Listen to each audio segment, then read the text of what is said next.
Alright guys, so what I'm going to go ahead and try and get done tonight is we're going to get the oil feed put in, or trying to get the catch, no, English. We're going to try and install my oil cooler. That's the word. Jesus. That's what happens when you do things in one take. So however stupid I sound, that's how stupid I really am.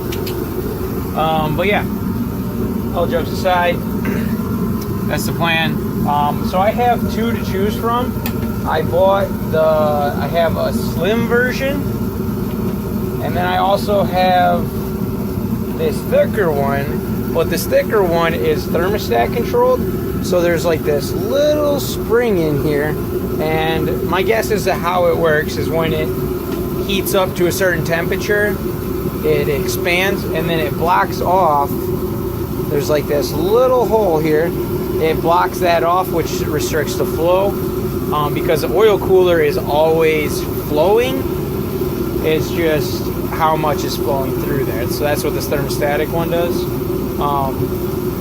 So I'm not sure if this is going to be the one I actually use or not.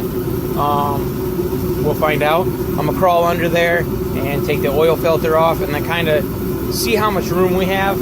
If we have a lot of room, maybe I'll do the thermostat one. If not, we'll be doing the thin one. So let's go ahead and get this installed. And then, so obviously we got this, and then I also have some AN10 line, and we're gonna have to route some lines up to the oil cooler, which is right here.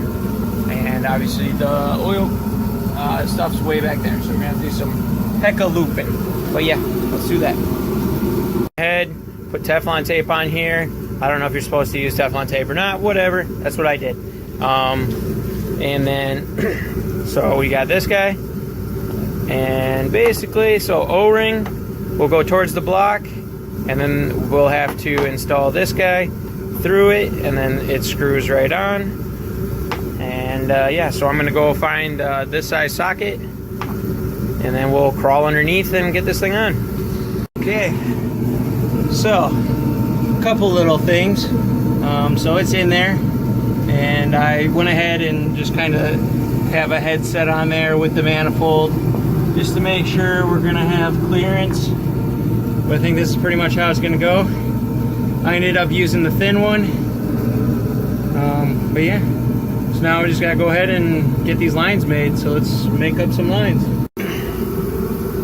Alright guys, so this line right here wraps around, let's see here, boom. So this guy right here, that one wraps around, comes up right around there, and it's gonna go into here. And then so this is the out to the oil cooler, so this is sending out hot, and then it goes into the top of the oil cooler, and then because you know heat rises, so as it cools it's gonna go down, and then it's going to come from here, and then it's gonna go back and into there.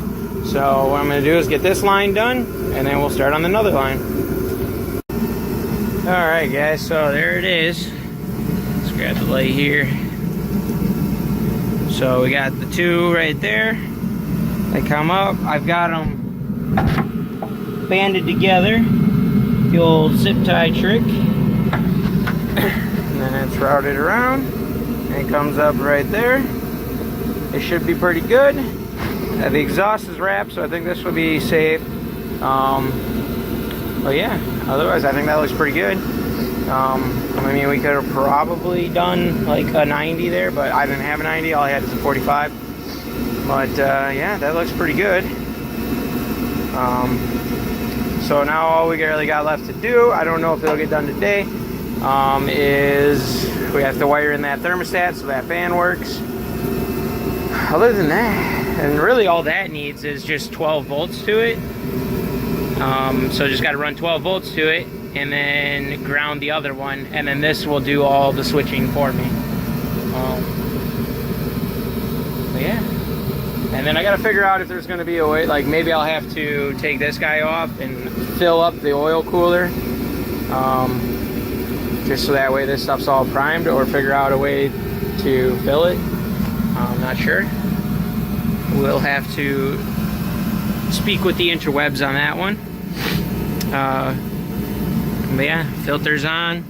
It's all on there, and it's all fixed. Yeah, everything should clear, and it's all good. In case maybe you are here for a 3400 and you are interested in one of these, this is the low profile one. This is the one I just used. And with them facing like pretty much up, I have room. You may run into issues because I had to take out my knock sensor. I don't have it hooked up for microsquirt, so I don't need it. But if you that could cause an issue for you if you need, keep that in mind. You might have to find another hole in the block to put it. But yeah, so here it is. Part number is 25773.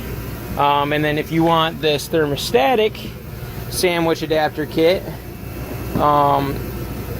it is 25770 or 733. These weren't very expensive.